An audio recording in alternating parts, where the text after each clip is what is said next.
ખેડૂત નેતા ગણાતા ભાજપમાં આજે જોઈન થયા છે રાજુ કરપડા. ખેડૂત નેતા એવા પૂર્વ આમ આદમી પાર્ટીમાં રહી ચૂકેલા રાજુભાઈ કરપડા આજે ભાજપ જોઈન કર્યું છે.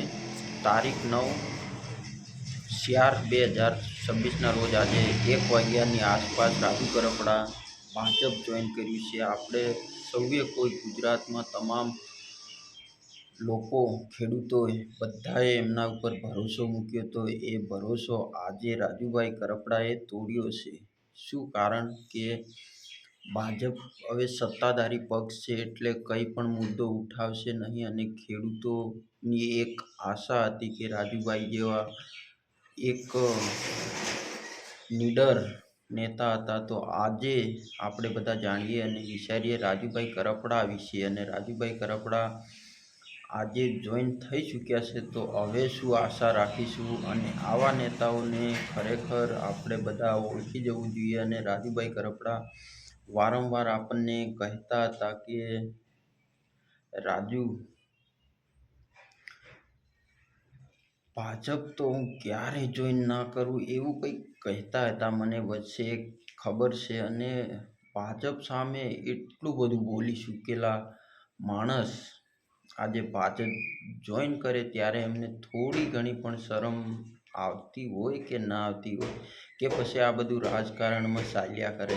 પણ રાજકારણમાં ચાલ્યા કરે તો જનતા કેમ એને સ્વીકાર કરે છે? મારું એ નથી એ કહેવું છે કે લોકો, નેતાઓ, આગેવાનો એટલા બધા મહેનત કરે છે છતાં એટલું બધું નામ બનાવવામાં ઘણો સમય લાગે છે. ને આ 2, 4, 5 વર્ષની અંદર નામ બનાવી લે અને પછી આખો ખેલ ખેલે છે એ કઈ રીતના ચાલતું હોય. અને રાજ્યની અંદર એવા અનેક દાખલાઓ છે. પણ આ રાજુ કરપડા તમે જોઈ શકો છો કે રાજુ કરપડા આજે જોઈનિંગ થઈ ગયું અને ખૂબ ખુશ પણ લાગે છે.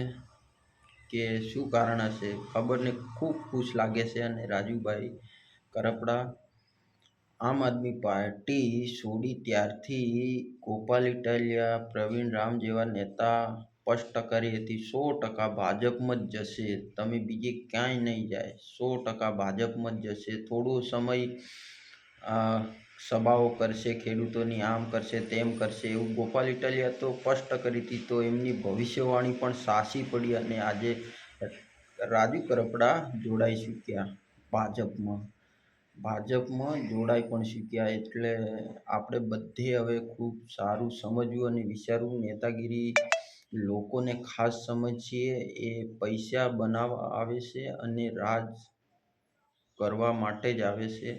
કોઈ ખેડૂતો, કોઈ મજૂર ખેડૂત, કોઈ બી સમસ્યાનો ઉકેલ કરવા નથી આવતા. ફક્ત ને ફક્ત એ કઈ રીતે પૈસો ભેગો કરવો અને ખોટું બોલે અને લોકો એમને અમે જાગૃત કર્યા, આ કર્યા, તે કર્યા, આવું કરી અને પછી જનતા ભેગી કરી અને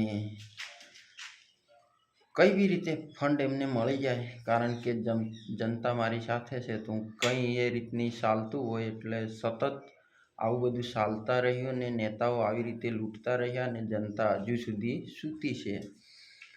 તો હવે બસ તમારું શું રાય છે કોમેન્ટ બોક્સમાં જરૂર કહેજો. અને કોમેન્ટ બોક્સમાં જરૂરથી લખજો ખરેખર આ માણસને આગળ સુધી ધારાસભ્ય બનાવવા જોઈએ કે મુખ્યમંત્રી બનાવવા જોઈએ કે શું બનવું જોઈએ, એમને મંત્રી તંત્રી શું બનાવવું જોઈએ, એ આપણે આ વિડીયોમાં તમારે કોમેન્ટ કરવાની રહેશે. તમે જે કહો એ બનવાનો લાયક રહેશે. કોમેન્ટમાં તમે કદાચ એમને સપોર્ટ કરવા પણ માંગતા હોય તોય કહેજો. તો આવા બધું ગુજરાતની અંદર આ એકની વાત નથી, બધા આગળ બી ઘણા રાજનેતાઓ, અમુક તો ઘર પરિવાર માટે પણ તમે ખોટું બોલી જતા હોય છે. એટલે રાજનેતાઓ આવું બધું ચાલતું રહેશે. અને કદાચ આ વિડીયોમાં કંઈ પણ ભૂલ થઈ હશે, મારાથી ખોટું પણ બોલાયું હશે, એવું તો નથી ને, એટલે એ પણ કોમેન્ટ કરજો ખરેખર હું કઈ રીતે બોલી રહ્યો છું. જય હિન્દ, જય ભારત.